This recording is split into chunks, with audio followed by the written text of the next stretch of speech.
Welcome. Every language has these phrases that are just packed with history, but some of them carry the weight of an entire nation's memory. Today, we're going to dive into a four-character idiom that comes from one of the most tragic, most devastating battles in all of Chinese history. It's a warning that has, amazingly, echoed for over 2,000 years. And here they are. These are the four characters that hold this entire story. We're going to break them down in just a moment. But before we do that, I think we have to start with the words of a father. He was a famous general, and he was talking about his own son, who everyone thought was a genius. Yeah, this was General Zhao She's, it was a premonition, a really uneasy feeling. He could see that his son, Zhao Kuo, had absolutely mastered the theory of war. He knew all the books, all the strategies, but what he was afraid of was that his son just didn't get the soul of it. The terrible human cost. And it's this son, Zhao Kuo, whose story is the reason this idiom even exists.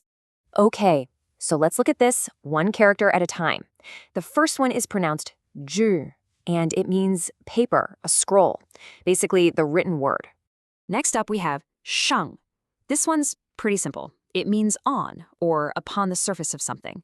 So if we put them together, 纸上, we have on paper. The third character you see is tán. This means to discuss, to speak of, or even just to chat about. And this last character, bing, wow, this one is powerful. It can mean soldiers, weapons, or even the entire art of warfare. So let's put it all together now. 纸上谈兵. So if you translate it literally, you get on paper, discuss warfare. In English, we have a perfect phrase for this, right? We'd call this person an armchair strategist. It's that person who talks about these grand theories with so much confidence, but they have absolutely no connection to the messy, unpredictable reality of it all. Exactly. And now let's get into the story that gave this phrase its really heartbreaking power. Okay, so let's set the scene. The year is 260 BC. The state of Zhao is in this incredibly brutal war with the rising power of Qin. And here we see the two commanders at the heart of this. On one side, you've got the veteran, General Lian. This guy is cautious, he's patient, he is an absolute master of defensive warfare. And then you have the new guy, the young Zhao Kuo. He's just been put in command, and he's the total opposite. Arrogant, impatient, and his only claim to fame is that he's read every military book there is. So here's what happened. The experienced general, Lian, he'd been fighting the Qin army to a complete stalemate. He was smart, right? He used strong defenses to just wear them down. But the king of Zhao, he got impatient, and he totally fell for a rumor planted by the Qin, a rumor that said the only person their army was afraid of was this young prodigy, Zhao Kuo. So what does the king do? He replaces his veteran general. And Zhao Kuo, living up to his father's worst fears, immediately throws out the entire defensive strategy. He takes his huge army and just charges, headfirst, looking for some glorious, decisive battle, just like the ones he'd read about in his scrolls. But the Qin general, a man named Bai Qi, he was a master of reality, not just books. He pretended to retreat, luring Zhao Kuo deeper and deeper into a valley, and then he cut off his supply lines and surrounded his entire army, just like that. For more than 40 days, the entire Zhao army was trapped. No food, no water. In one last, desperate attempt to break out, Zhao Kuo himself was killed by a volley of arrows, and his starving army had no choice but to surrender. And what happened next it's just one of the worst catastrophes in ancient warfare. Around 450,000 Zhao soldiers were executed after they surrendered.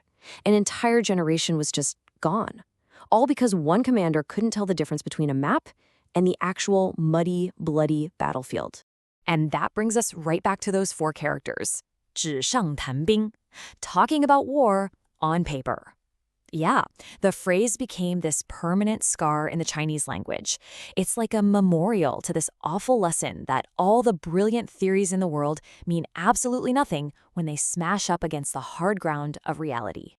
I mean, that battle was over 2,000 years ago, but this very human tendency, this mistake of confusing theory with actual wisdom, it's completely timeless, isn't it?